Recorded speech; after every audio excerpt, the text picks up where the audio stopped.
Hello every one, ഞാൻ ഇന്നൊരു അവിൽ വിഭവമായിട്ടാണ് വന്നിരിക്കുന്നത്. അവിൽ വിളയിച്ചത്. ഇത് നമുക്ക് എങ്ങനെയാണ് ഉണ്ടാക്കുന്നത് നോക്കാം. ഇതിനായിട്ട് ഞാൻ അവിൽ 2 കപ്പോളം എടുത്തിട്ടുണ്ട്. പിന്നെ ശർക്കര 1 കപ്പ് നിറച്ച്,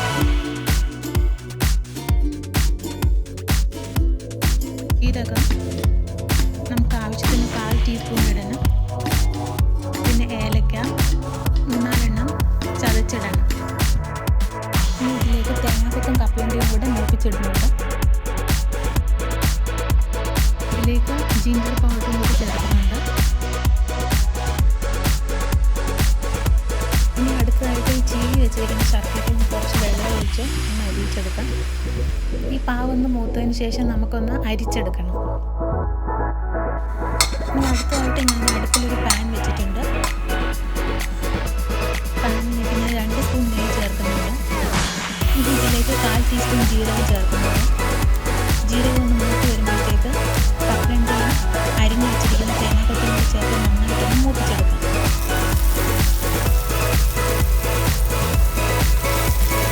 ഒരു 5 മിനിറ്റ് കൊണ്ട് നന്നായിട്ടൊന്ന് മൂത്ത് വരും. അതിനുശേഷം നമുക്ക് ബാക്കിയുള്ള ചേരുവകൾ ചേർക്കാം.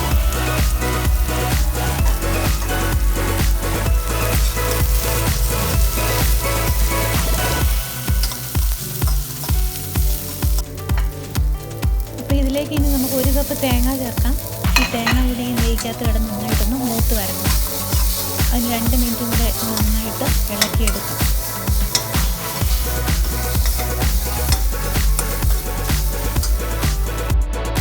ഇനി അടുത്തതായിട്ട് ശർക്കര പാനി നമുക്ക് ഒന്ന് അരിച്ചെടുക്കാം.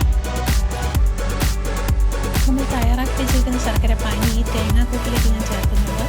ഇനി ഇതെല്ലാം കൂടെ നന്നായിട്ടൊന്ന് മൂത്ത് വരണം. 2-3 മിനിറ്റ് ഇത് തുടരെ ഇളക്കണം.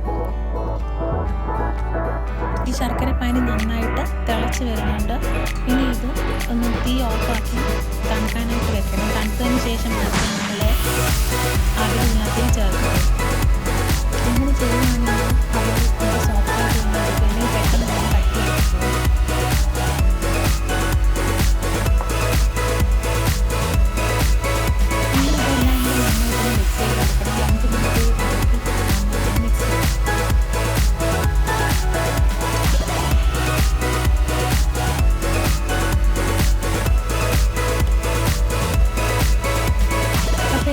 ഇളക്കി ചേർത്തിട്ടുണ്ട്. ഇനി അടുത്തതായിട്ട് ഇതിലേക്ക് നമുക്ക് ജിഞ്ചർ പൗഡർ ഇടാം. അതിടുമ്പോൾ ഒരു പ്രത്യേക ടേസ്റ്റ് കിട്ടും ഇതിന്.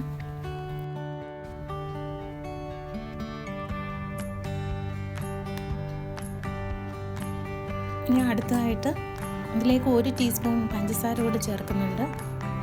അപ്പോൾ ഈ പഞ്ചസാര നന്നായിട്ട് ഇതിൻ്റെ കൂടെ ഇളക്കി ചേർക്കാം.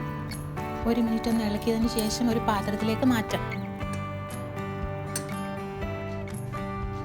അപ്പോൾ ഈ റെസിപ്പി എല്ലാവരും വീട്ടിൽ ട്രൈ ചെയ്ത് നോക്കണം. കമൻറ്റ് ചെയ്യാനും ലൈക്ക് ചെയ്യാനും ഷെയർ ചെയ്യാനും മറക്കല്ലേ. Thanks for watching.